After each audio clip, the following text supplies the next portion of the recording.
Hi, I'm Laura. I've been married to my husband David for 3 years, and we built what I thought was a beautiful life together in our little house on Maple Street. I worked as a dental hygienist, and David managed a hardware store.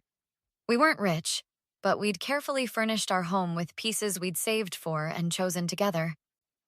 David, your mom called again, I said one evening, scrolling through my phone. That's the fourth time this week. What did she want? David asked, not looking up from his dinner. I didn't answer.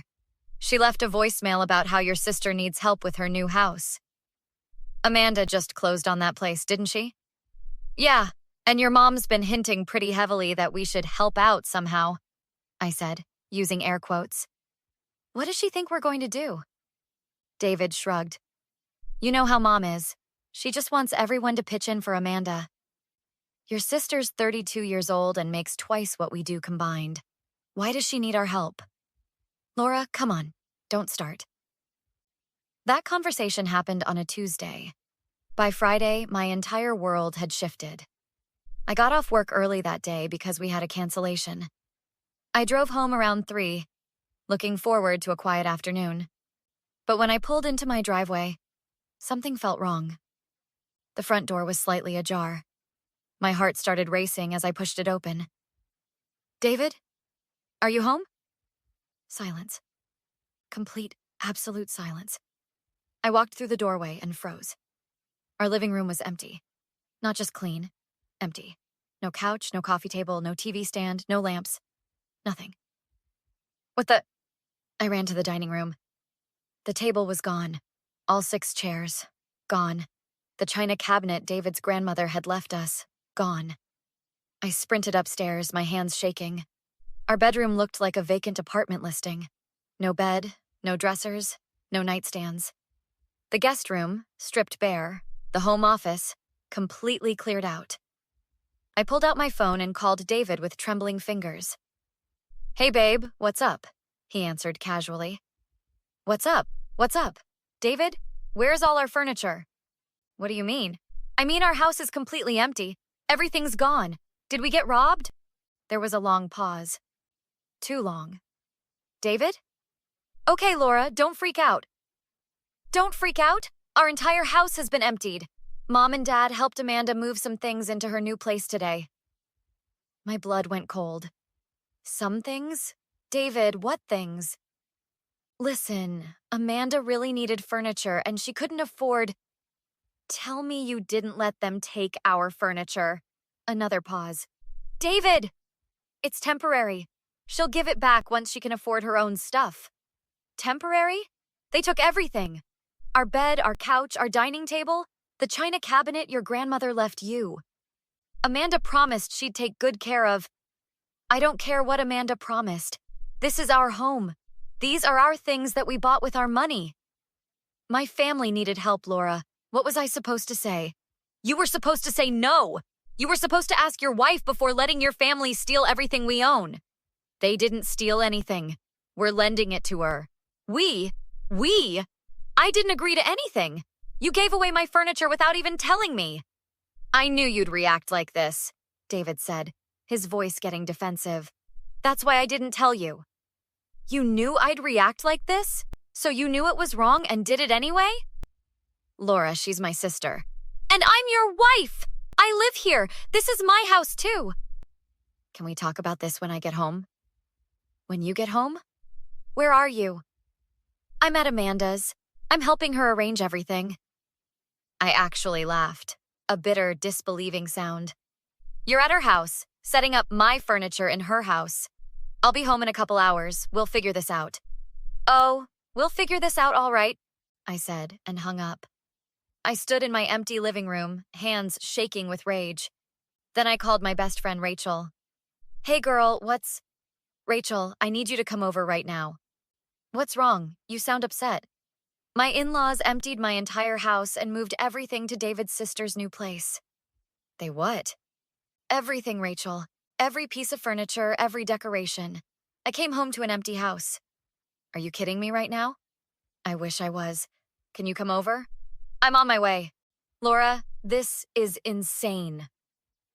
20 minutes later, Rachel stood in my empty living room, her mouth hanging open. "I thought you were exaggerating," she said. "But this is...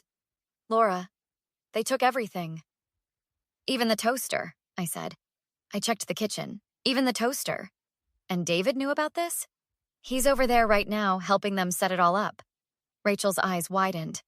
"He's where?" "At Amanda's, arranging my furniture in her new house." "That's not your husband. That's a doormat with a wedding ring," Rachel said flatly. Rachel walked through every room with me, documenting the emptiness on her phone. "You need evidence," she said, "for when you talk to a lawyer." "A lawyer?" "Rachel, I just need my stuff back." "Laura, this is theft. They literally stole everything you own."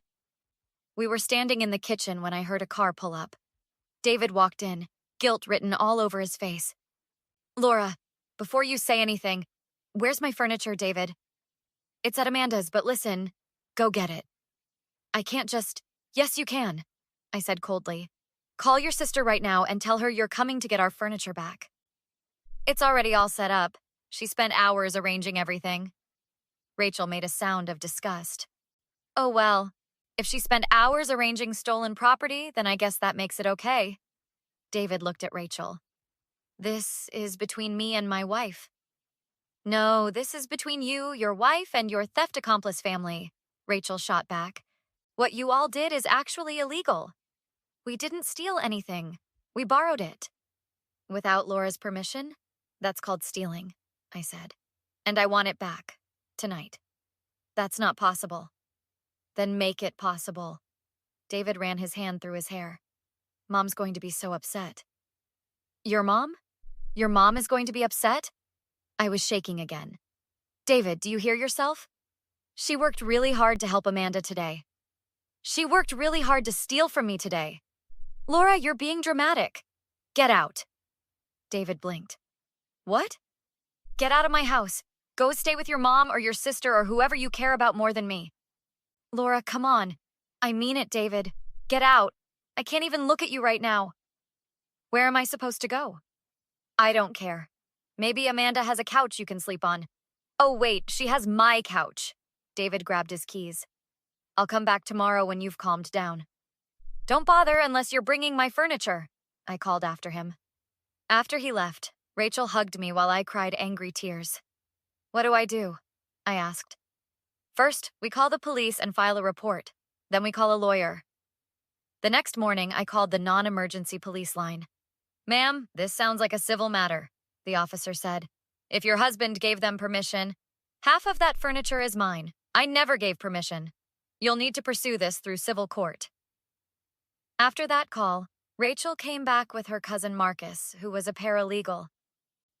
"This is actually pretty straightforward," Marcus said. "You have ownership documents for the furniture?" "For most of it, yes." "And you never gave consent for its removal?" "Never." "Then we file a civil suit for return of property. If they refuse, you can also get the police involved for theft. Will that work?" "Depends on how stubborn they want to be," Marcus said. "But courts don't look kindly on people who take things that don't belong to them." That afternoon, my doorbell rang. It was David's mother, Carol.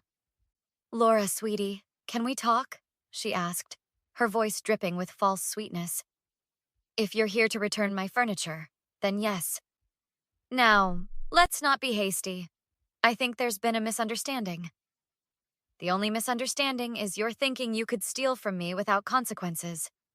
Carol's smile tightened. "Steal is such an ugly word. We were helping Amanda." "By taking my belongings without permission?" "David said it was fine." "David doesn't get to make that decision alone, Carol. I live here too." "Amanda really needed those things, Laura. She's starting fresh after her divorce." "And that's my problem how?" "Well, I thought you'd be more sympathetic." "I'm about to find out how divorce feels," I said flatly. Carol's eyes widened. "You're not serious." "About divorcing a man who lets his family rob me blind? I'm very serious." "Laura, you're overreacting. It's just furniture." "Then it should be easy for Amanda to return it." "She can't. She doesn't have anything else." "Not my problem. I want my furniture back by tomorrow, or I'm filing a lawsuit. You wouldn't dare sue family. Watch me, I said, and closed the door in her face. 2 days later, Marcus helped me file the lawsuit. We scheduled a confrontation at Amanda's house with a process server and Rachel as a witness. Amanda opened the door looking annoyed. What is this? You've been served, the process server said. You're being sued for return of property. Amanda's face went white. You're actually suing me?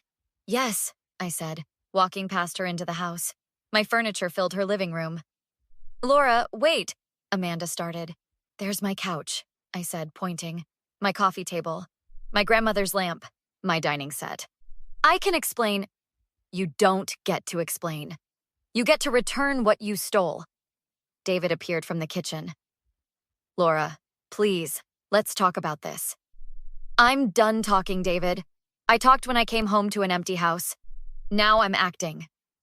Carol and David's father, Tom, came in from the backyard. Laura, this is ridiculous, Carol said. Taking us to court over furniture? Taking you to court over theft, I corrected. We were helping our daughter, Tom said. By stealing from your daughter-in-law. Great parenting. Amanda's voice shook. Laura, I'm sorry, okay? You didn't think at all. You saw an opportunity to take advantage and you did. That's not fair, Amanda said. I just got divorced. I lost everything. And somehow that entitled you to my everything? Mom said you wouldn't mind. I never asked Laura. Carol interrupted quickly. I thought David would talk to her. Don't blame him, I said. You knew exactly what you were doing. David stepped forward. Laura, if you drop the lawsuit, we'll start returning things. Start? You'll return everything. Today, or the lawsuit proceeds. That's not reasonable, Carol said. Amanda needs time. I don't care what Amanda needs. She had time to plan this theft for weeks. We can't afford to move everything back today, Tom said. Then you shouldn't have moved it in the first place, Rachel said. Who even are you? Carol snapped. I'm the friend who's going to testify in court about what a bunch of thieves you are. Amanda started crying. I said I'm sorry. What more do you want? I want you to face consequences, I said. Sorry doesn't return my furniture. Sorry doesn't erase the violation.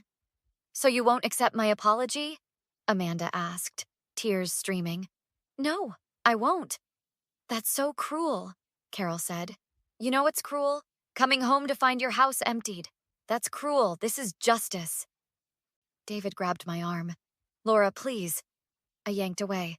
Don't touch me. We're still married. Not for long. You're really going to divorce me over this?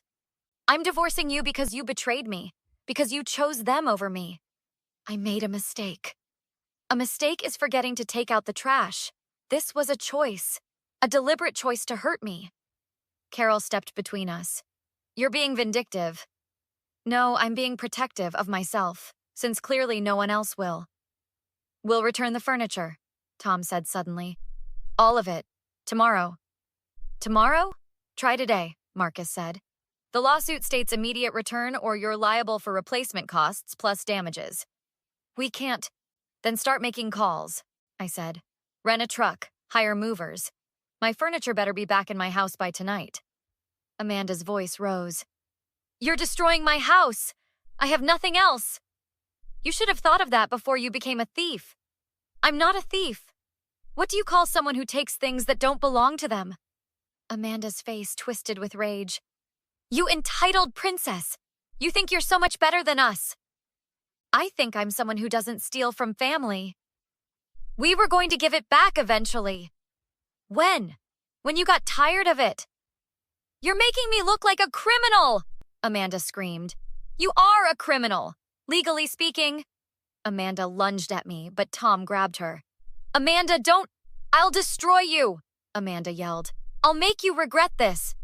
Marcus pulled out his phone. And that's a threat, on recording. Amanda went pale. I didn't mean... Too late, I said. Now you've graduated from theft to threatening behavior. Carol grabbed my shoulders hard enough to hurt. You leave my daughter alone! Get your hands off me, I said quietly. She shook me. You're tearing this family apart. Rachel immediately stepped between us, pushing Carol back. That's assault. We have multiple witnesses. I barely touched her. You grabbed her hard enough to leave marks, Marcus said, taking photos of my shoulders. That's battery. This is insane, Tom yelled. I'm perfectly calm, I said. I'm also pressing charges. For theft, for threats, and now for assault. The police came within 20 minutes. I showed them the recording of Amanda's threats and the marks on my shoulders. We can file reports for the threats and assault, Officer Martinez said. The theft is trickier since it involves family, but the threats and physical contact are clear violations. I want restraining orders, I said. Against all of them? Yes. David stepped forward. Laura, please. Stay away from me, David. Over the next week, the legal process moved forward. Marcus helped me file for emergency return of property, and the judge ordered the furniture returned within 48 hours. Tom and David rented a truck and moved everything back. They wouldn't look at me. I also filed for divorce. Rachel came over the day after the furniture was returned. How are you holding up? She asked. Better than I expected, I said, sitting on my couch. My couch. I feel free. You should. You stood up for yourself. David keeps texting. He wants to talk. What's there to talk about? He says his family is devastated. Amanda had to buy emergency furniture. Carol won't stop crying. Good, Rachel said. They earned every bit of that. My phone buzzed. It was David again. Let me guess, Rachel said. He wants you to drop the charges. And the restraining orders. He says I'm being vindictive. Are you going to? No. The restraining orders stay until the divorce is final. A week later, Amanda showed up at my work. Security called me to the front. I can't believe you got a restraining order, Amanda said, tears in her eyes. I just wanted to apologize. You're violating the order by being here, I said calmly. You need to leave. Please, Laura. I'm sorry. I'm so sorry. I didn't mean to threaten you. Your apology means nothing to me. How can you be so cold? We were family. Family doesn't steal from each other. Family doesn't assault each other. I made mistakes, but I'm trying to make it right. By stalking me at work? By violating a restraining order? I just wanted to talk. You have 10 seconds before I call the police. Amanda's face hardened. You've destroyed our family. I hope you're happy. I am, actually.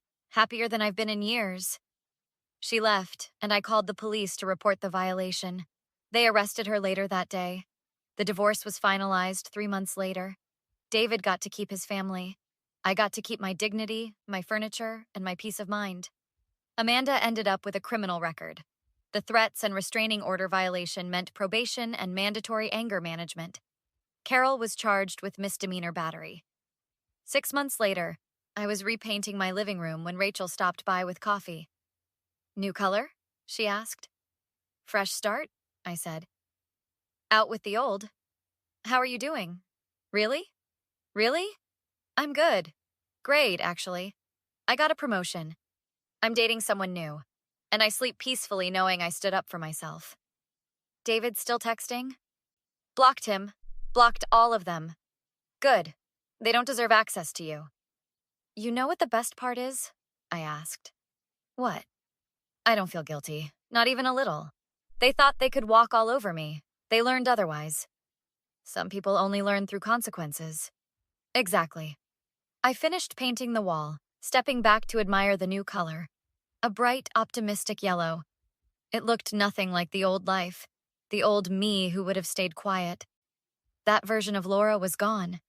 The new Laura had boundaries, self-respect, and most importantly, furniture that was actually hers. And I was never going back.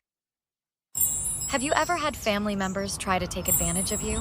How did you handle it? Drop a comment below and don't forget to like and subscribe for more true stories of standing up for yourself.